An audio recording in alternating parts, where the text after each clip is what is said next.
Hello and welcome to SoundByte. I'm Chantel Munoz. And I'm Elliot Anderson. In today's show, we'll focus on several of the major changes and issues facing Southern Oregon University and its students. We start now with student debt. Over the past 3 years, tuition rates have been on the rise and students' pocketbooks have been feeling the pinch. SoundByte's Carly Stevens has more on how this is affecting the students today. Student debt isn't something that's only affecting students here at SOU, but students all over the country. I spoke with SOU student Jasmine Roque and organizer of OSA, Sarah Westover, on their thoughts on the issue. Hi, my name is Jasmine Roque. I'm a student at Southern Oregon University. Since I've been a student, full-time student, when I started in the fall of 2010, my tuition has actually gone up nearly 20%. So that's about 20% in 3 years. And that comes to about 5.5 months worth of groceries for me. We have need-based financial aid and student debt kind of playing catch up with the fact that school is just getting more expensive in general. Hi, my name is Sarah. I'm the campus organizer with the Oregon Student Association at Southern Oregon University. Student debt is a really pervasive issue, not just in Oregon, but all across the country. And students are seeing increasing tuition just skyrocketing over the past 20 years. One of the major reasons this is happening is that we've seen a fundamental disinvestment in state funding for our institutions of higher education, so our community colleges and our universities, which means that students are shouldering the burden and are paying huge tuition increases every year. And today, the state of Oregon invests 1/3 of the total cost of a student's education, which means the rest comes out of a student's pocket in tuition dollars. For more information on tuition and student debt, visit www.orrstudents.org. Now that the end of the academic year is coming to a close, SOU students are turning in those applications for summer jobs. Whether you're a young freshman looking for temporary employment or a graduating senior searching for a career, SOU Career Services is aiming to assist all students who want to earn some money this summer. Career Services provides students with the necessary information on how to find a job and how to prepare for the future. Spring's term is winding down and graduation is right around the corner. The 2013 graduation ceremony will take place on June 15th at Raider Stadium.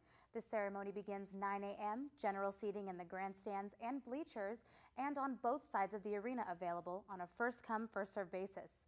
Parking will be available on campus in one of the 2 main parking lots off Mountain Avenue. Shuttle services will be provided from Mountain Avenue and to Radium Stadium and will run every 15 minutes.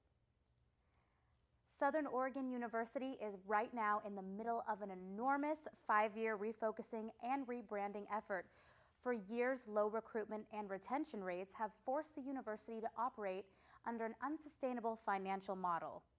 The changes start from the ground up and aimed at turning the university into a desirable destination college through a combination of campus upgrades, community outreach, and curriculum overhaul. One of the core changes is a new program called the House Model.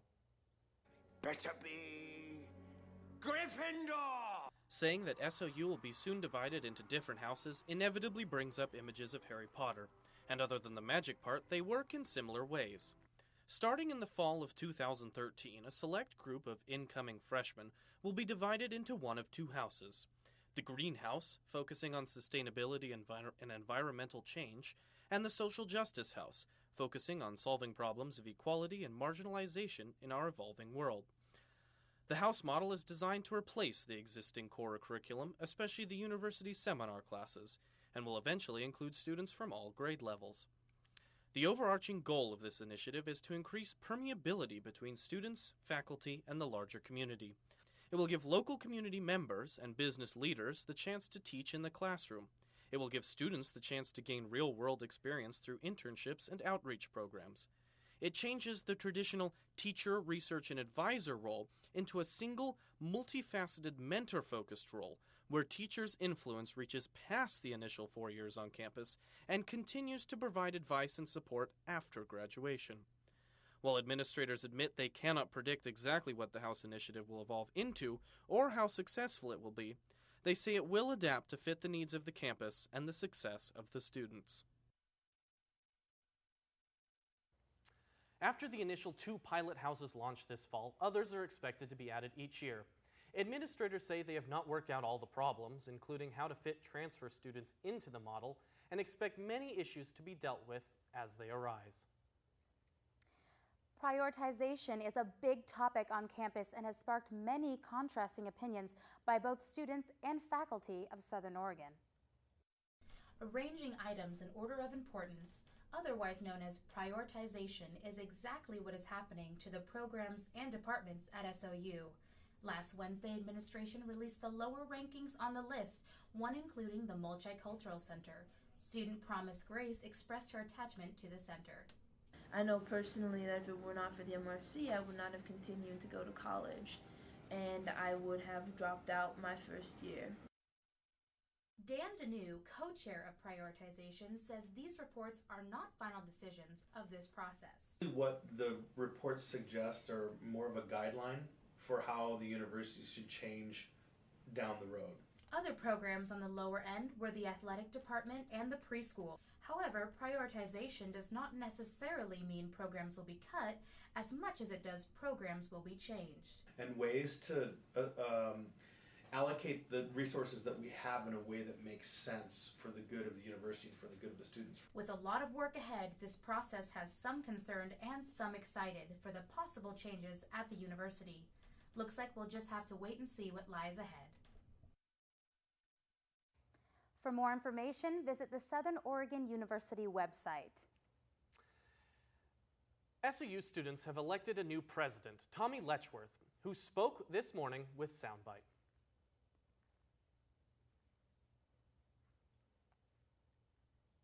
The main thing that we're actually going to be focusing on is really working with the administration, working with the faculty and the classified staff.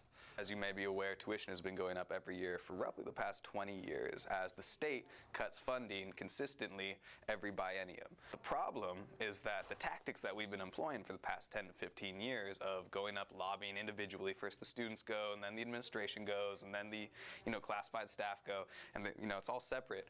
That hasn't been working, right? And clearly it hasn't been working because they continue to cut funding, they continue to raise tuition, and they continue to cut services as we're paying more for less. The new student government for 2013-2014 will be seated on June 3rd. We have been talking about the new dorms here at SOU and the new dining services. But we haven't told you about all the changes are on campus and that are going to help you get from the new facilities to your favorite places on campus. Our own Ashley Parrott has the angle on what you can expect when you come back next spring. That's right. And when you say angle, you are not kidding. When students return in the fall to Southern Oregon University, the biggest feature on campus is going to be the new diagonal crosswalk at Siskiyou Boulevard. Officials in the planning department tell us that when the new dorm was being approved, a traffic study was conducted as a condition of the building's approval. The traffic study obviously indicated that we'd be moving a large portion of students from the south side of campus to the north side of campus where the new dorms are located. Two of the items that they looked at to move a lot of people across was one was called a scramble, where you basically just put all the lights on red and let everybody just go whatever direction they wanted. The other option, the diagonal crossing, seemed to be a better fit, and the intersection is being prepped for completion now. The two horizontal crossings from the 7-Eleven and Green Springs over Siskiyou Boulevard will be removed, and the diagonal will be put into place, forming the letter Z with the two north-south crossings on Indiana and Whiteman. The other crosswalks will be removed, and there will be no signals to go those ways, and there will also be physical barriers to remind people that those crosswalks aren't open. The diagonal portion of the crosswalk project is slated to begin just after graduation this June. However, there have already been plenty of improvements to the crossings on campus. The rapid flasher crossings over Siskiyou Boulevard now extend from Washington Avenue all the way to the Starbucks. While it is unknown if this is the first diagonal crossing in the state, it is certain that this will be the first for Southern Oregon. This is Ashley Parrott reporting for SoundByte News. Southern Oregon Arts and Research Symposium started today and runs through Friday. We'll have more for you after the break. And for more than a quarter of a century, the Rogue Valley Growers and Crafters Market has been bringing fresh fruits and vegetables from local farms to you. We'll have more coming up. I always wondered what would happen if I took my knowledge of zoology and used it to craft a new animal form. Like a lot of kids, I wanted to go out on an adventure after I graduated high school. I was looking for a strong art department. I always knew that that's what I wanted to do.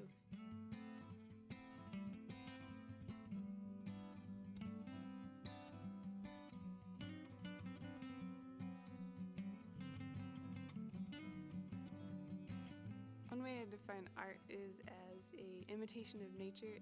To me, they really go hand in hand. Well, the faculty is very supportive and very helpful. I was able to go from zero knowledge of computer 3D animation to doing a full-blown 3D animated film. The level of work that Tricia has been able to achieve here at Southern Oregon has been really high, and that's really become the expectation, in a sense, for all of our students. So ever since a little girl, I always liked to make up creatures. So Swamp Horse for a long time was one of those that I just had on paper and in my mind. And I'm really glad to leave Swampy here. I know that she's in a good home. Good girl, Swampy. You stay here.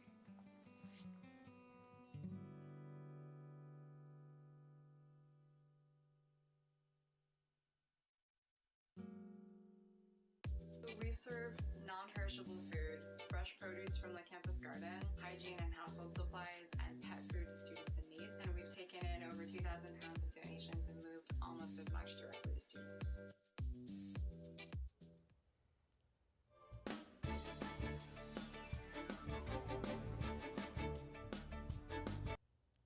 Welcome back to SoundByte. I'm Elliot Anderson. And I'm Chantel Munoz. Starting today, the 6th annual Southern Oregon Arts and Research event is underway with presentations all week and all over campus. SoundByte News has a preview of the SOAR events past and present. Here's a look. Southern Oregon Arts and Research is a showcase of the work done by students and professors. It is a celebration of research, performance, and artistic ability. Here at Southern Oregon University, events are happening all week, with the last Exploring Happiness event on Monday, the opening ceremony kicking off on Tuesday at 12:30 in front of the Stevenson Union, followed by the much-anticipated Student Film Fest, opening at Varsity Theater downtown at 6:45 Tuesday night. We have performances all across campus. We have some performances in the recital hall, in front of the theater, and then we have some you're just walking across campus and there's a group just doing something right there. Senior capstone research projects, as well as artistic pieces, are available on display in both Medford and Ashland. Presentations with question and answer segments, as well as musical performances and dance pieces will highlight throughout the week. There are signs up all over campus, and you can get more information on the Southern Oregon University website homepage. SOAR, Imagine the Possibilities. This is Ashley Parrott reporting for SoundByte News. You can also follow SOAR on Twitter, or as Paul said, just walk around campus and find what you can see. The locavore and natural foods movement is sweeping the country, and Southern Oregon has helped lead the way with the Rogue Valley Growers and Crafters Market going strong for over 25 years. Although it started in Ashland, farmers markets are gaining popularity in our county seat. SoundByte's Charles Douglas visited the Medford Armory to file this report.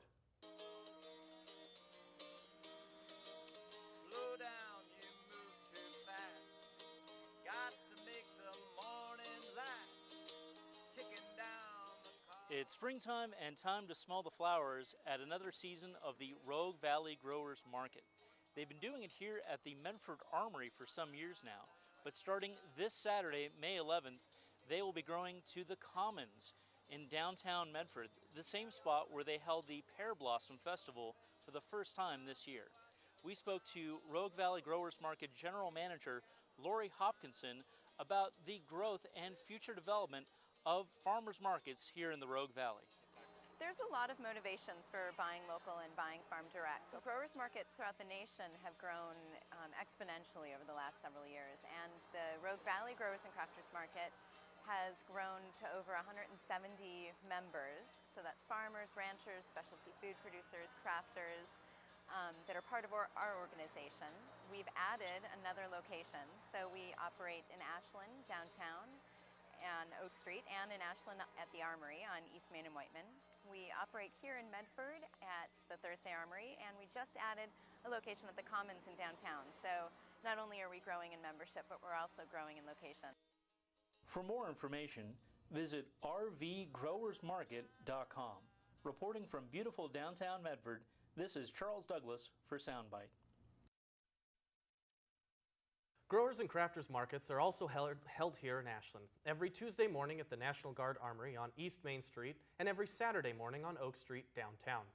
Persons on limited incomes who qualify for SNAP can use their Oregon Trails card to obtain wooden tokens redeemable at any food booth. The 2013 Taste of Ashland was by all accounts a success. The ultimate Ashland experience according to event officials. Which is why the Gallery Association is already busy planning next year's grand event. The Taste of Ashland is an annual event that takes place at the start of spring in downtown Ashland, attracting people from across the state to partake in the local arts, wines, and foods that are particular to Ashland's vibrant culture. The purpose of the event is to raise funds for the Ashland Gallery Association, which promotes individual artists and galleries around Ashland.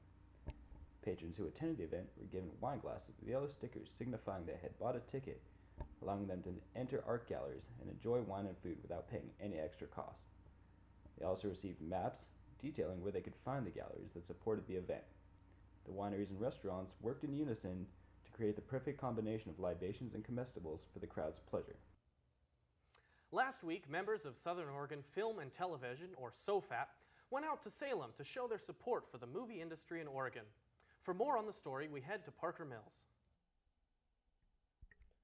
Last week, supporters of Oregon Production Investment Fund, or OPIF, came out to the Capitol to lend their support to a new budget increase in the film industry. During the event, professionals in the movie industry set up booths to showcase their specific talents. Later on in the day, Governor Kitzhaber stood up and gave a speech. I just want to take a minute and tell you that during my time in office, I have actually seen what $100 million worth of production looks like on the ground. I've seen it in the incredible sets that have been produced, often with local materials, often supplied by local caterers. I've seen it in the hardworking crews and actors, and of course in the incredible final products that we all get to enjoy here and around the country and increasingly around the world. Whether it's Leverage or Grimm or Portlandia or many of the indie films that are shot here in the state of Oregon, more and more the television and film industry is calling Oregon its home, and we're seeing the benefits throughout the state. One of the senators who opposes this increase is Southern Oregon's Peter Buckley. Students from SOU went down to try and protest this. SoundByte got an exclusive interview with the leader of Southern Oregon's representation, Jasmine Kersey. In the meeting, he talked about how there's not enough money up front and how this could take away from the students. And what I told him is that a lot of the students are going to need work in the film industry, especially in Oregon, so that we don't have to move away. And, you know, like, this money may go towards lowering tuition, but we have to look at a bigger picture, and that if there's more jobs for it in the film industry, then everyone wins. Reporting for SoundByte, this is Parker Mills. Independent Media Week took place April 14th to the 20th this year. SoundByte's Urban Kohler was at the Digital Media Center on Wednesday for a tour and a seminar.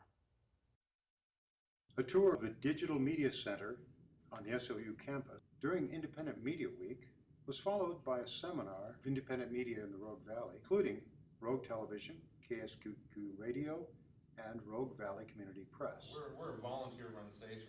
We'd like to get beyond that. Oh, I absolutely love to get those phone calls.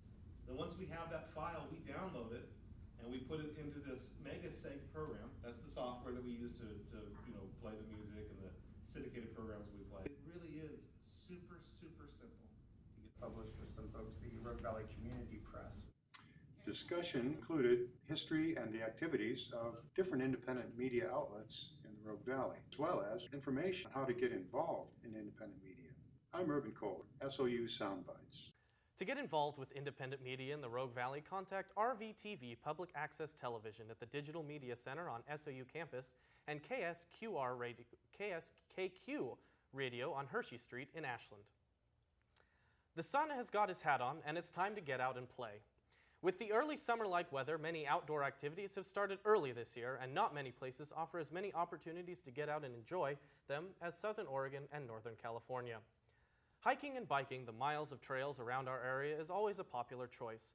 If backpacking is more your style, the Sky Lakes Wilderness area is just up Highway 140. The multitude of waterways are also a large draw, especially when the heat gets just too much and the hundreds feel like they're here to stay. Pack up the barbecue and head to one of the nearby lakes to cool off. Most have campgrounds if a day trip just isn't enough. Or if you're looking for something a little more fun, grab some friends and head to the river with a raft or some kayaks, or you can relax and hire a guide to take you. One of the most popular river activities is the Hellgate Jet Boat Tours based out of Grants Pass. They offer several different trips and are a great date idea. Everything from fishing, tubing, canoeing, and more can all be done just a short drive away. The Oregon coast is a longer drive, but well worth it for a weekend getaway.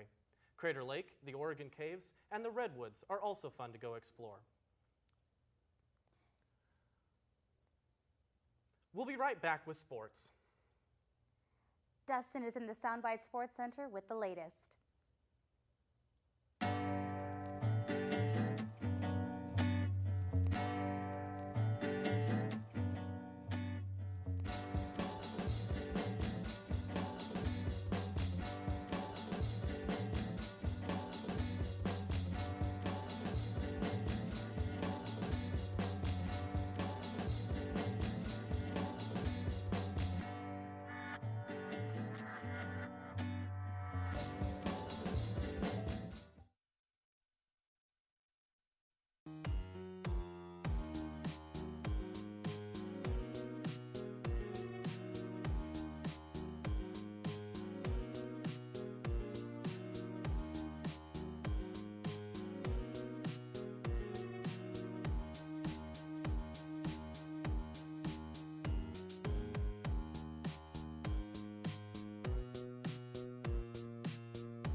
Welcome back. I'm Dustin Fuentes inside the SoundByte Sports Center.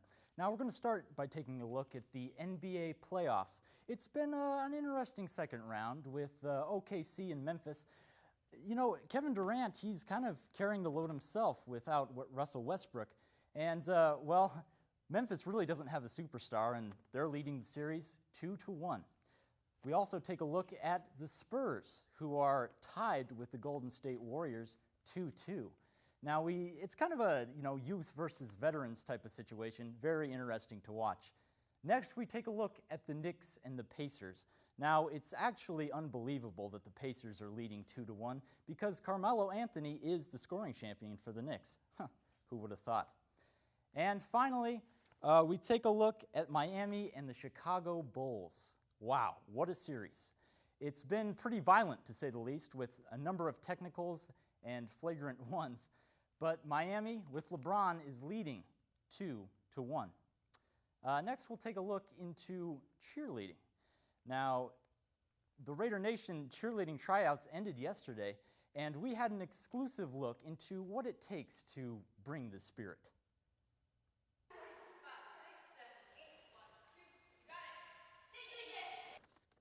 It took place over both Saturday and Sunday in the gym here at SOU. Next year's hopefuls competing for their spot on the Spirit Squad. 5 women and 2 men joined the team this year, flying high and putting their trust in potential teammates. Some say they have never even met before.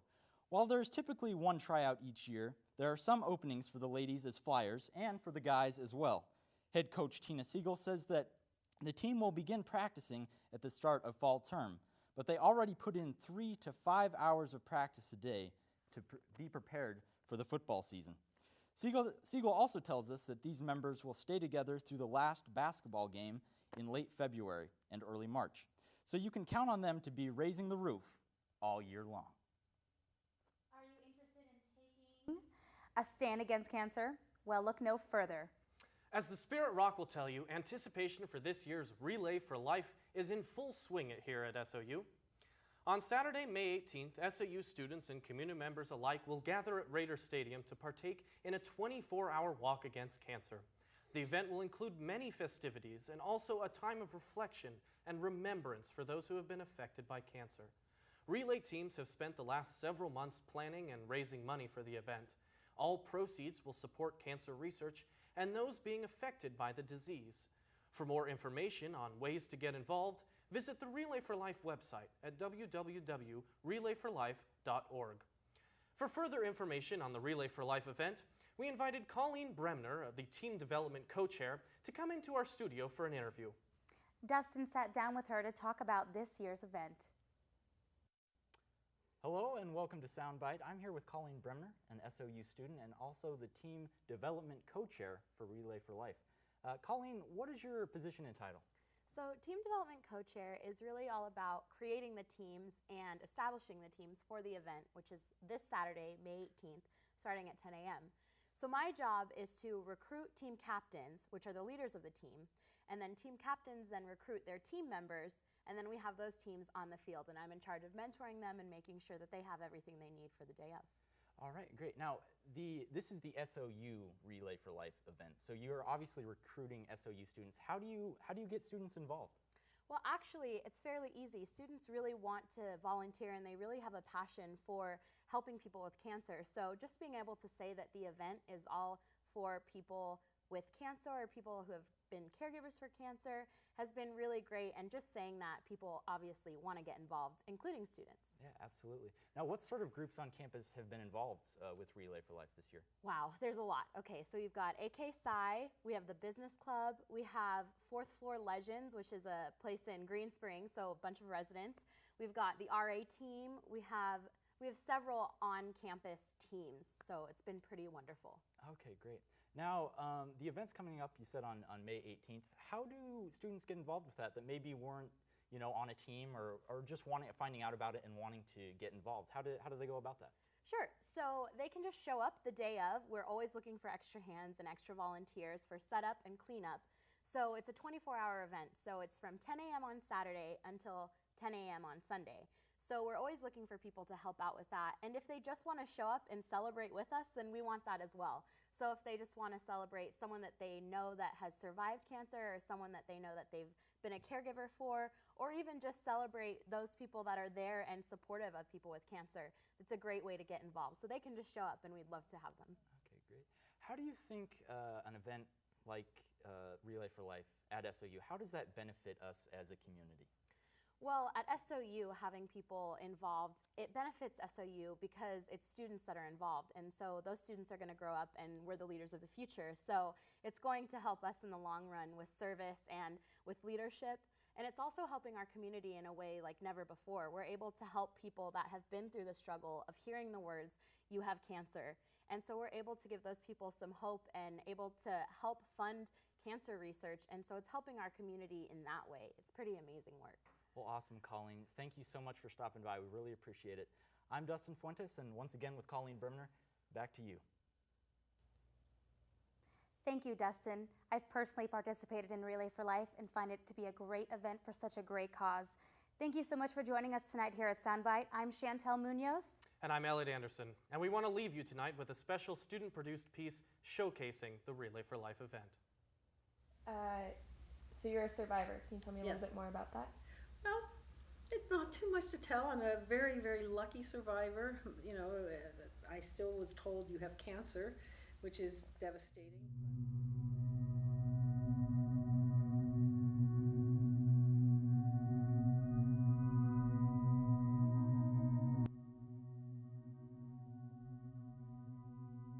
Growing up, my dad had a lot of skin cancer. I just know how important it is to try and battle cancer. My grandma had it when I was younger and is currently a survivor. really difficult for us. She came up for my brother's graduation and actually passed out, and we found out she had a tumor. Grandma had breast cancer. This is 7 months before he passed away, so it's the most recent picture that I have. When she did pass away from cancer, it was completely devastating. I haven't had such a tragic loss since then. My grandpa actually passed away before I was born from stomach cancer too.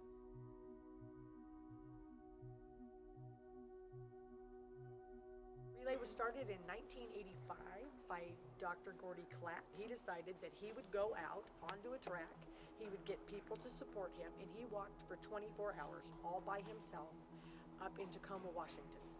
And that's how it all started, with one man walking 24 hours for people that he knew and he loved. And that's how Relay started. He's the father of